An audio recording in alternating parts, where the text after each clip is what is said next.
always a tricky thing to sum up a film very quickly that you've been attached to for so long, but I'd say Parked essentially is about three characters who are all sort of parked in one way or another.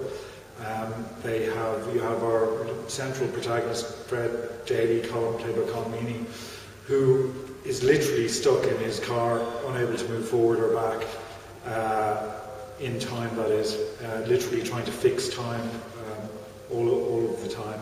And it's really about, I suppose, Parked is about people sort of learning through it's a triumvirate of characters, it's a character-based film really, where initially actually I think it was somewhat inspired for me actually by a lot of Thomas McCarthy's work, because things like The Station Agent, The Visitor, he tends to look at a kind of put a microscope under, usually actually strangely a triumvirate of characters.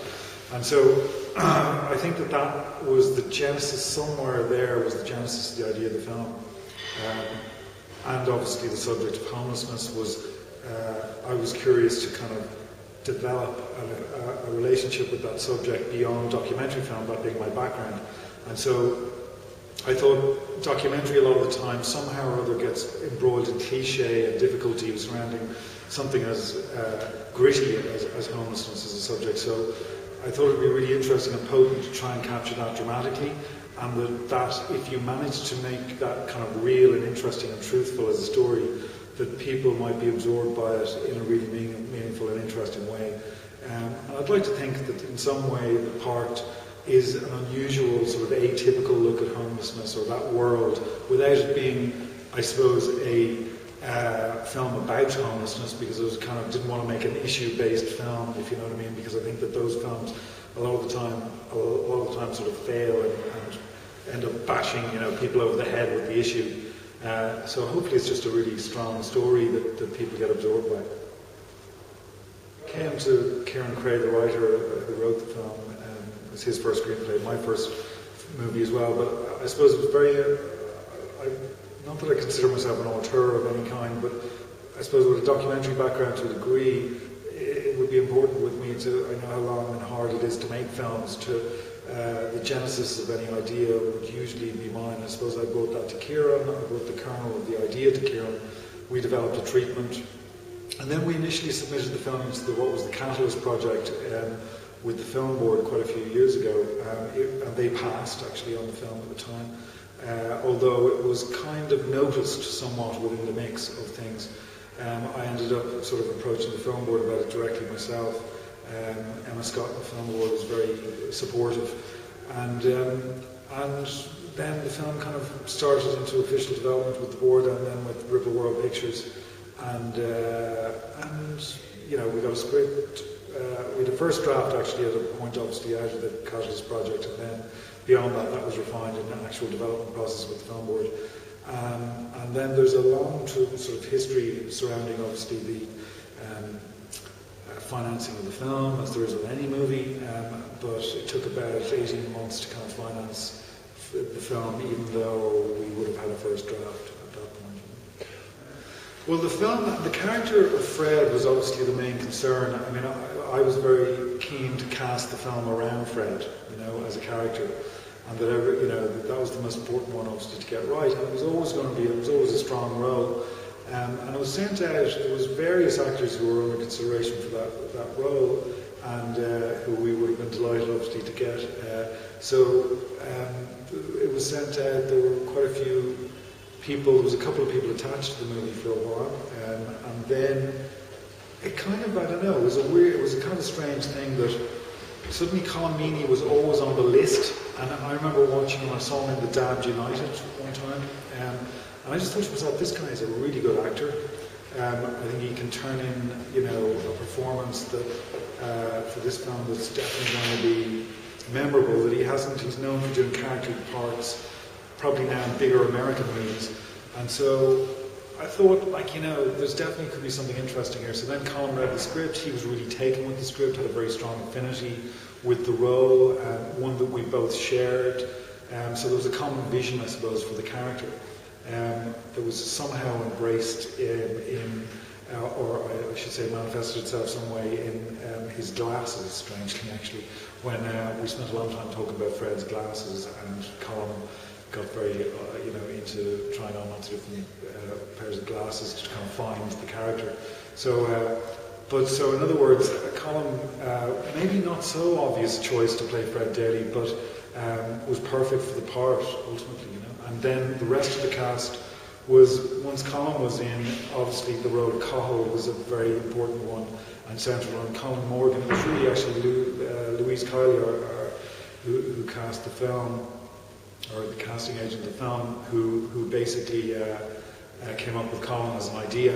And I'd only ever seen a bit of him even on DVD and on Merlin. For Merlin, I'd never seen much of Merlin actually, but I was impressed with what I did see and thought this guy could actually, I can see him, if he's a good actor, and he's a damn fine actor, he could do something really special with this. And I remember we auditioned him in London, myself and I think one of the producers, Darragh Byrne, we auditioned him in London, and he just nailed the part. It was just, he walked into the room and he was Cahill O'Regan.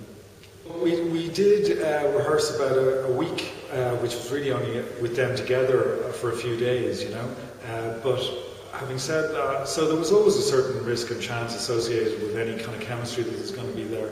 The guys instantly did hit it off, whatever way you wanted to define that, but they did get on very well to begin with. There was always a kind of a certain chemistry between them that definitely evolved on screen as well. And they played, I think they were both very generous with each other on set, shall we say.